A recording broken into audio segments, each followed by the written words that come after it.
premier constat que j'ai fait, c'est que je suis arrivé la nuit ici à Guangzhou et la vue aérienne était déjà impressionnante. Avant même d'atterrir, j'ai vu des buildings éclairés de partout, les rues assez larges, très lumineuses. Je me suis juste dit, mais pourquoi est-ce qu'au moment où je commence à me lancer dans des business, je ne suis pas d'abord venu ici?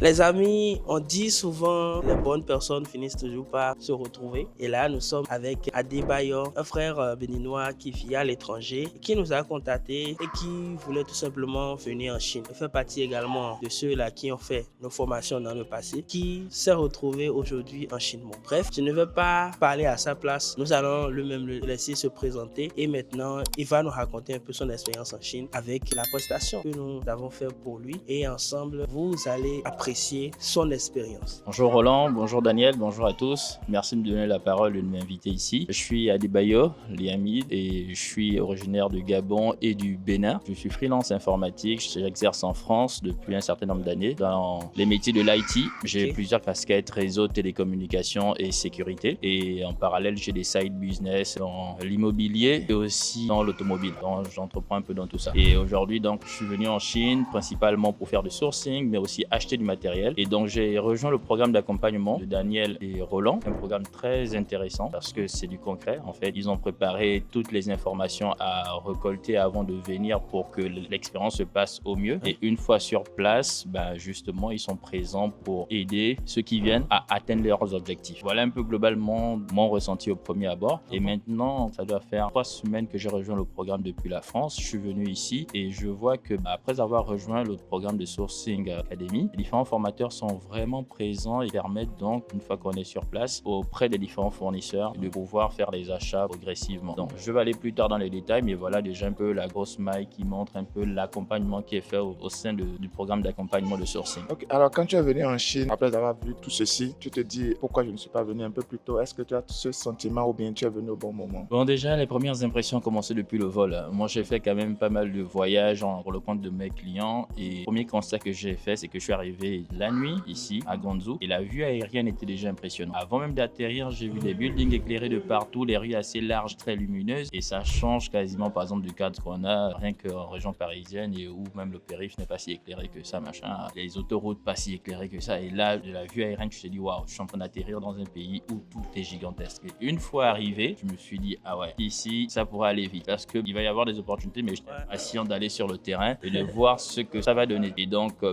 dès le premier soir, petite balade et dès le lendemain, aller commencer à tâter le terrain. Et avant même d'arriver à la fin du programme, je me suis juste dit mais pourquoi est-ce qu'au moment où je commence à me lancer dans des business, je suis pas d'abord venu ici? Et en plus, ça faisait pas si longtemps que ça fait moins d'1 an que je suis allé en Corée faire des achats de véhicules. J'ai pris des containers là-bas que j'expédiais. Je me suis dit mais pourquoi ne pas avoir fait le sourcing ici avant d'aller en Corée? C'était vraiment ça. Et donc, en termes de timing, je me dis juste, j'aurais dû le faire beaucoup plus tôt. J'aurais aimé pouvoir le faire plus tôt. Mais là aussi, avec l'expérience et le temps, je me rends compte que oui, je peux être beaucoup plus pointilleux dans mon approche et mieux comprendre un peu ce qu'il y a comme opportunité par rapport aux autres destinations où je suis allé faire du sourcing. Donc, finalement, ça a du bon aussi d'avoir essayé d'abord ailleurs parce que ça permet de mieux comprendre la pertinence de ce qu'il y a et de mieux réaliser que, effectivement, ce qu'on suit de loin qui paraît parfois trop beau pour être vrai et tout, et quand sur le terrain, effectivement, on se retrouve un peu dans ces offres-là au niveau sur la gamme des produits qu'on offre, mais aussi au niveau des tarifs que les fournisseurs proposent. Quand on revoit maintenant aussi énormément de personnes de Dubaï, de la Turquie qui sont là, qui font des achats. Et j'avais déjà un peu le même ressenti en Corée où je voyais des gens de Dubaï en tant que, oui, les gens viennent se fournir ici. Pourquoi est-ce que nous, on irait acheter chez eux qui sont des intermédiaires? Là, je parle par exemple du cas de Dubaï. Pourquoi aller retourner acheter à Dubaï alors qu'en réalité, tout cela vient de se fournir ici? Donc, je me suis juste dit, ok, c'était pas juste exceptionnel ce que j'avais déjà constaté à distance et là sur le terrain ça se matérialise et que c'est donc vrai. Apparemment c'est ici la source et donc si les autres viennent ici à un moment donné, c'est qu'il faut bien prendre tous les paramètres en compte et se rendre compte que la vérité se trouve certainement là. Alors moi j'aime souvent prendre l'impression de ceux-là qui vivent en France parce que généralement ceux qui vivent dans le contexte européen, vous avez une vue plus ou moins biaisée de la Chine. Aujourd'hui quand tu vois le peuple chinois, comment les gens vivent et autres, la manière dont tu t'es senti ici, l'expérience avec les Chinois, j'aimerais bien que tu donnes tes ressentis ressenti et une petite comparaison pour amener les gens à être beaucoup plus ouverts d'esprit parce qu'on voit sur les réseaux d'autres nous insultent carrément. Bon, c'est vrai que l'image de la Chine n'est pas toujours flamboyante vu de les médias extérieurs et tout, mais il y a un travail à faire sur soi-même pour comprendre un peu la réalité du terrain. Quand on est encore en Afrique, effectivement, il y a cette propagande qui laisse croire que du made in China, c'est quelque part de la merde, mais en réalité, tout ce qu'on consomme est majoritairement même en provenance de là-bas. Même les produits qu'on nous vend à partir des pays d'Europe sont fabriqués et juste montés en Europe. Et donc, quelqu'un qui vit déjà en Europe et a une certaine éveil culturel se rend compte qu'à un moment donné, il semble que ce qu'on véhicule comme information n'est pas forcément vrai parce que vestimentaire, cosmétique et aussi high-tech et tout ça, on se rend compte que beaucoup de produits viennent de la Chine et on voit du made in China surtout. Et donc, ça inonde le marché européen. Même sur le marché automobile, on se rend compte avec les voitures électriques aujourd'hui au point où l'Union européenne est en train de mettre des mesures en place pour essayer de limiter l'importation des véhicules électroniques. Donc, c'est même pas un souci contre la technologie des gares qu'on dit c'est pas adapté au marché ou ce n'est pas sécurisé pour l'usage sur le sol européen, mais c'est juste ces équipements-là, ces trucs-là sont si efficaces que le consommateur final, il trouve son compte aussi bien en termes de qualité qu'en termes de prix. Donc, l'image est tout de suite déconstruite. La Chine, c'est pas de la merde, c'est pas un pays où les produits sont faits de mauvaise qualité ou de moins bonne qualité que l'Europe. Au contraire, l'Europe se fournit aussi ici. C'est donc une question de spécification. Pouvoir mentionner à ces différents fournisseurs les spécifications de ce qu'on recherche et même à ses interlocuteurs ou ses fournisseurs afin que le produit le plus adapté à ton portefeuille soit construit et ça respectera les normes que tu as définies en fait. Donc moi, ça c'est mon ressenti global et après, comme expérience aussi dans la rue et avec le peuple ici, je me rends compte que en fait, en ouvrant le portrait d'un pays où tu peux avoir des représailles facilement pour tout et c'est incroyable comment tu te rends compte que ils peuvent être tout de suite social quand ils se rendent compte que tu parles leur langue ou que tu maîtrises à peine 2 ou 3 expressions et tout de suite ils te sourient et ils deviennent joviales. En fait, ils adorent voir les étrangers parler leur langue et ça faut dire merci. Oui, même si c'est juste pour dire merci, ils te disent mais tu dis ça très bien et tu parles bien, mais c'est incroyable en fait. Tu sens qu'ils sont bienveillants. C'est juste que contrairement à l'Europe ou particulièrement le cas de la France où tu rentres dans un commerce, ils sentent qu'ils ont une obligation de sourire, de faire semblant de bien t'accueillir. Ici, ils sont pas dans ces mêmes codes-là, mais l'interaction est plus concrète et plus réelle en fait. Donc une fois que tu discutes avec la personne, tu sens qu'il y a moyen de communiquer, par exemple pour ceux qui parlent anglais aussi, automatiquement pendant tout le trajet, il te raconte sa vie, il te parle très très bien, chose que tu te dis Et pareil aussi, les vendeurs ils font l'effort de s'adapter au client qui est en face. Quand ils sentent que tu es français et tout le reste, ils connaissent au moins une ou deux expressions, ils n'hésitent pas à directement chérir là-dessus. Par contre, ce qui m'a le plus marqué positivement, c'est comment on te considère dès que tu rentres dans un milieu, dans un établissement et tout. On ne cherche pas à savoir ce que tu aimerais acheter, quel est le prix et tout le reste. On t'accueille comme si tu étais prête à faire une grosse commande. C'est quand même hallucinant au point où quand tu pars, tu n'as rien acheté ou si tu as pris juste un seul produit ou deux, tu te dis mais franchement, vu l'accueil et tout le reste, ça aurait été bien d'acheter beaucoup plus. En fait. C'est comme si tu culpabilisais de repartir avec cette quantité limitée là parce que on t'a accueilli comme si tu étais prêt à acheter tout un stock en fait. Et ça, même quand tu as demandé le produit le plus bas prix et tout, ils continuent à t'accorder le même intérêt. Et c'est étonnant en fait. C'est étonnant. Et aussi au niveau des magasins et des établissements automobiles et tout le reste, je me rends compte qu'une fois que la porte de l'enseigne est ouverte, qu'importe l'heure, tant que la porte de l'enseigne est ouverte, tu rentres, il t'accueille tranquillement, tu commences à regarder les trucs et il vient, il se rend disponible. Donc il est présent sur son lieu de travail, il fait son travail, n'importe l'heure et il est vraiment à la disposition des clients qui arrivent. Et tu arrives en babouche, tu arrives en t-shirt, tu arrives en quoi, il n'en a regarde pas la tête du client. Voilà, il n'en a rien à foutre et automatiquement il est disponible pour toi, pour ce que tu recherches. C'est très bien en fait. Vraiment ça me fait plaisir de t'entendre le dire parce que souvent quand on le dit, les gens ont du mal à croire pensant que nous sommes en train de vendre du rêve.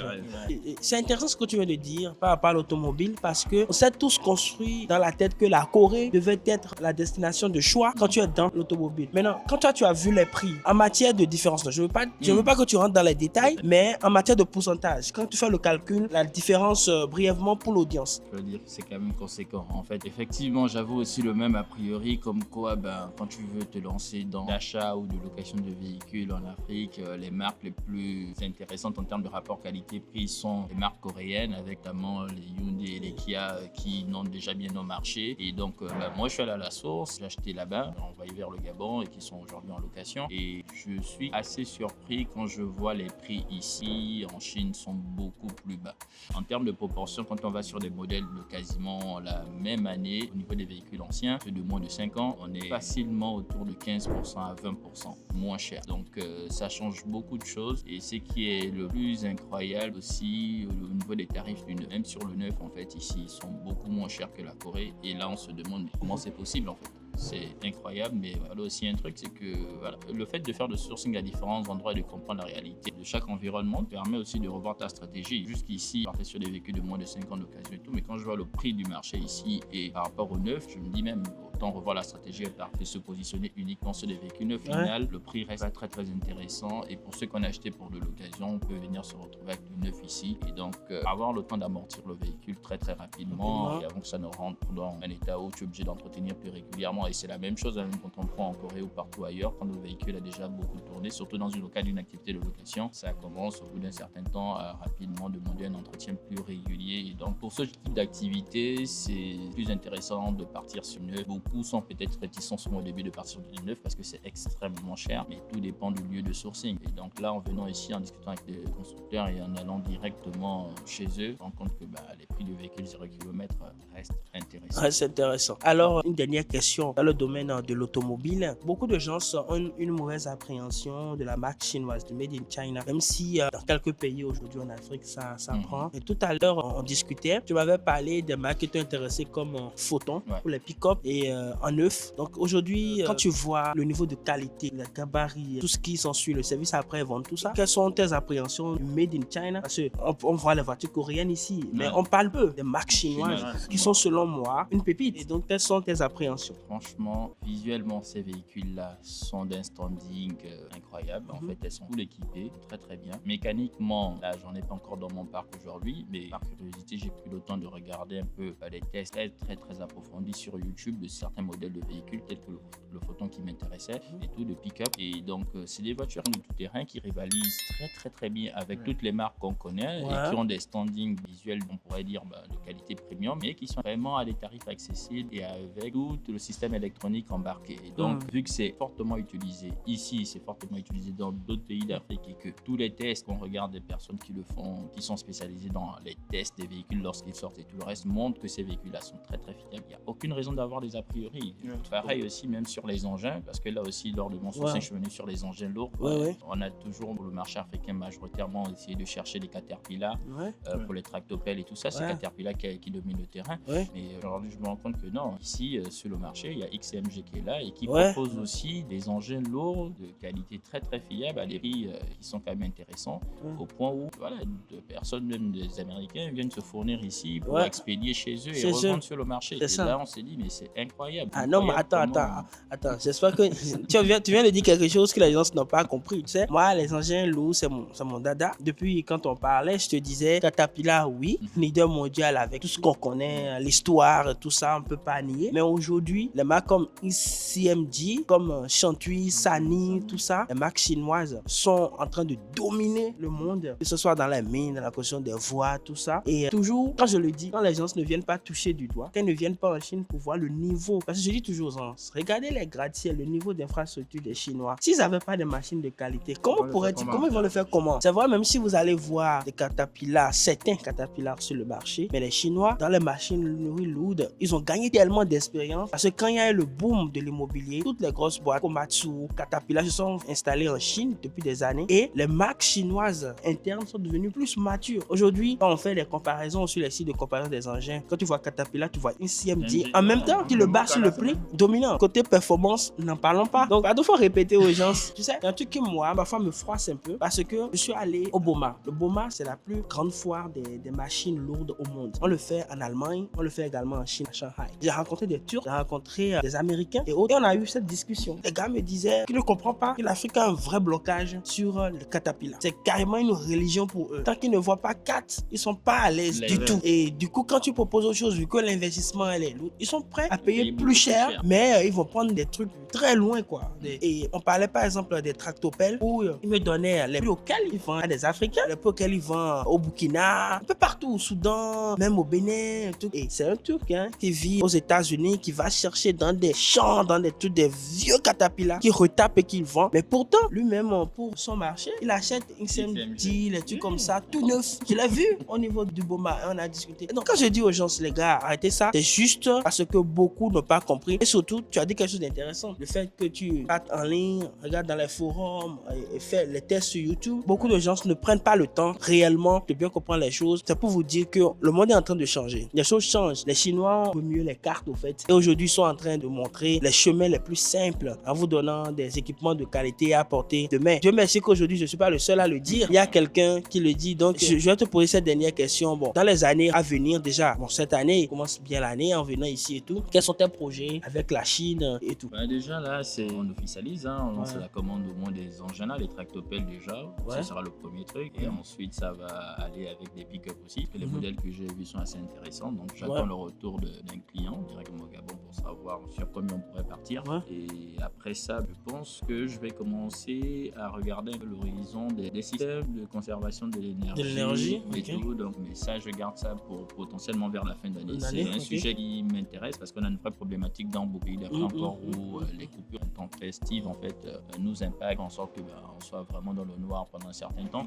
Donc là, ici, l'idée c'est de trouver le bon rapport qualité-prix pour avoir des matériaux qui permettent de conserver de l'énergie et donc restituer l'alimentation de base de compteurs est désactivée ou est coupée. Donc, il faut juste trouver le bon rapport qualité-prix pour que ces produits-là puissent se vendre facilement sur le marché. En tout cas, voilà, c'est une vraie problématique. C'est juste pour rentrer dans les bourses des gens, il faut avoir donc le produit de bon prix pour que derrière ça puisse s'écouler comme il se doit. Mais déjà, voilà, deux priorités là, c'est les engins, et ensuite pick-up. Et après un nouveau business que tu vas explorer. Exactement. Ok, super. Ok, les amis, d'abord, je rappelle que Liam, il est au Gabon. Là, son activité est basée là-bas. Donc, il va nous parler de son activité. Si tu es sur la chaîne et que voilà, tu es intéressé, il va nous donner ce qu'il fait au Gabon. Vous allez faire un tour là-bas aussi pour le supporter. Ok, ça marche. Au Gabon, je suis dans la location de véhicules. Aujourd'hui, on a une flotte automobile à Port-Gentil, dans un établissement qui est associé avec le Maestro où notre pancarte se trouve et où le bureau se trouve aussi. Bon, pour ceux qui sont de Port-Gentil, ils doivent être le Maestro, ok. Et d'ailleurs aussi, bientôt, on va avoir les achats aussi de tout ce qu'il faut comme équipement ici. Côté luminaire et sono et tout le reste. Non, je pense que ça, là, on va brouiller ça. Ça, c'est un catimini. Ok. Voilà, et à part ça aussi, derrière, à côté, petits investissements locatifs au Gabon. Et aussi maintenant, pour la partie location des voitures, j'ai un système ici assez optimal qui permet de suivre un peu l'activité à distance et qui permet donc de voir un peu facilement les différents mouvements des véhicules, le contact à distance et tout le reste. Une application, un tracker GPS permet de tout voir. Au-delà de ça, c'est rattaché à un système de comptabilité qui permet de savoir un peu les chiffres réalisés au niveau de l'activité. Donc, ça permet de suivre la performance de l'activité dans sa globalité, mais aussi de chaque véhicule en sachant un peu précisément quel est le coût d'achat, quelles sont les charges du véhicule et donc quelle est la recette déjà réalisée, la recette nette réalisée sur le véhicule et tout le reste. Et derrière, elle est donc la rentabilité réelle de la voiture, voir le taux de rotation donc de la voiture en question pour savoir si par rapport aux autres véhicules ça se loue relativement bien ou pas. Pour voir la performance. Voir la performance dans sa globalité, en temps réel et tout le reste. Et aussi pour savoir quelles sont les charges que porte la structure en fait. Donc les charges locatives, charges d'employés, charges de réparation, les différents trucs. Et tu peux donc facilement voir en fonction des différentes périodes, tous les filtres qui peuvent t'intéresser, savoir précisément quelles sont les réalités de ton activité sur la période donnée. Parce que quand on pilote un business à distance et qu'on ne saisit pas rigoureusement toutes les données, on se base simplement sur un ressenti. On a le ressenti que ça marche bien ou que ça ne marche pas si bien, mais c'est pas suffisant pour réellement savoir où est-ce qu'on en est. Il n'y a rien de plus précis que d'avoir toutes les informations saisies dans un système et de voir à tout moment savoir précisément où est-ce qu'on en est. Par exemple, quel est le résultat du mois de février par rapport à celui de mars par rapport à avril, et ainsi de suite. Ou telle voiture, pourquoi est-ce qu'elle, le mois, elle est partie que 15 fois alors que la meilleure voiture est partie 20 fois et savoir que celle-ci, donc voilà, elle n'est pas dans le top du truc. Et aussi, rapidement savoir, ok, un véhicule, il est déclaré comme étant disponible alors que sur le tracker GPS, on voit qu'il est en mouvement. Tu sais tout de suite que il y a un truc qui cloche parce que voilà, ça n'a pas été déclaré en location et donc pour quelle raison. Et donc on peut essayer de tracer comme ça même quand on est à distance, parce que ça c'est des business que les gens quand ils sont pas dans le pays se disent toujours on peut pas lancer, mais il y a toujours une manière de trouver comment tu peux au maximum contrôler, surveiller, suivre de près ton activité même quand tu n'es pas là. Après il faut aussi trouver des bons interlocuteurs, les bonnes personnes de confiance avec qui travailler à distance, mais c'est pas toujours un frein d'être à distance. distance et de se dire donc non, je vais tout commencer une fois que je rentre. Il y a des choses qu'on peut initier à distance et il faut juste bien réfléchir et savoir alors quelles sont les failles et réussir un peu à les contourner. Et le système d'application dont je parlais et tout, aujourd'hui moi je l'utilise pour mon usage personnel, mais c'est quelque chose que je peux mettre à disposition des personnes qui sont déjà dans l'activité de location de véhicules, pas ceux qui envisagent, non, je m'adresse à des personnes qui sont déjà dans l'activité, qui font face à certaines problématiques, qui suivent leur comptabilité de façon plus ou moins difficile. Justement, c'est l'occasion de discuter avec eux et savoir précisément quels sont les points qu'ils aimeraient résoudre dans les médias, quels sont les problèmes auxquels ils sont confrontés. À partir de là, dimensionner l'application, qu'elle réponde précisément à leurs besoins et ensuite présenter aussi des fonctionnalités plus intéressantes que moi j'utilise dans mon cadre à moi. Dans ce business, ça, chacun a son approche, comment il veut suivre les trucs, comment il gère. Donc c'est toujours bien d'abord de connaître le besoin de la personne, la problématique auquel il fait face avant de mettre à disposition la solution.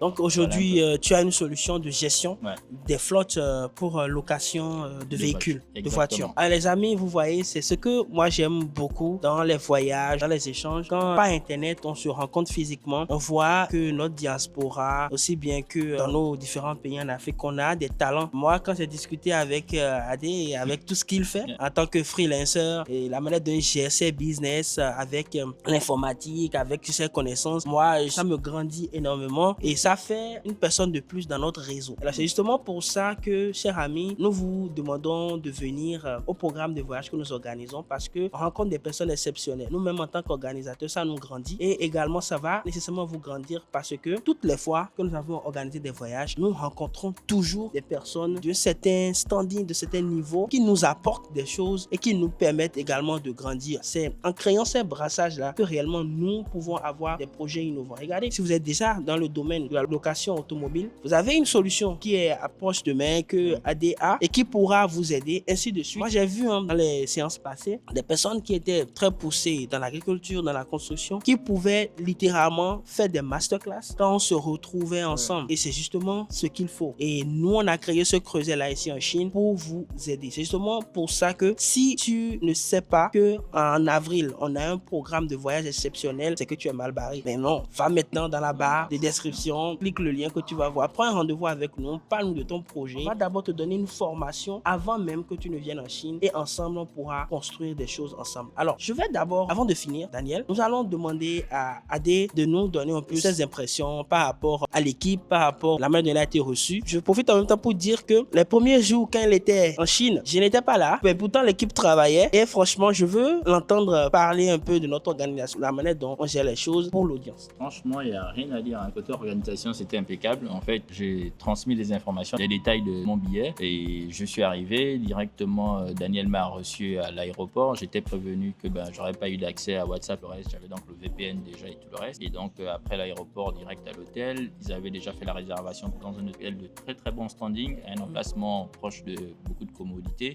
Vraiment pas mal, franchement. Tout de suite, je me suis dit, ah ouais, on n'a même pas échangé sur les différents détails, mais ils ont fait les choses comme il se doit. Et surtout que là, moi, je viens pas au sein du programme d'accompagnement et tout le reste. Moi, je suis venu parce que voilà, j'ai une opportunité. Là, j'étais au Laos, qui est à 2 heures d'ici, pour une intervention. Et donc, j'ai profité pour venir et l'équipe s'est mise à disposition pour m'accompagner dans ma démarche de sourcing et d'achat pendant mon séjour. Et donc, ça, c'est incroyable. Et dès le lendemain matin, on a commencé à faire le tour de différents lieux qui suscitaient mon intérêt, que j'avais précisé, et les lieux les plus importants que je voulais déjà visiter. Et donc, il était totalement disponible, m'accompagner toutes les étapes et me permettre de collecter les informations. Et ça, c'est quand même assez incroyable parce que mon séjour a duré précisément 1 semaine. Et sur les 1 semaine, chaque jour, on arrivait à travailler un maximum de temps, rencontrer les différents fournisseurs, aller dans les ateliers et tout, regarder un peu les produits qui m'intéressaient. Et je me suis dit, franchement, c'est du concret. J'imaginais même pas qu'ils auraient pu être autant disponibles que ça lors de mon passage, en fait. Parce que j'ai rejoint le programme, ça remontait pas très longtemps, ça faisait quasiment 3 semaines avant que je n'arrive. Je suis arrivé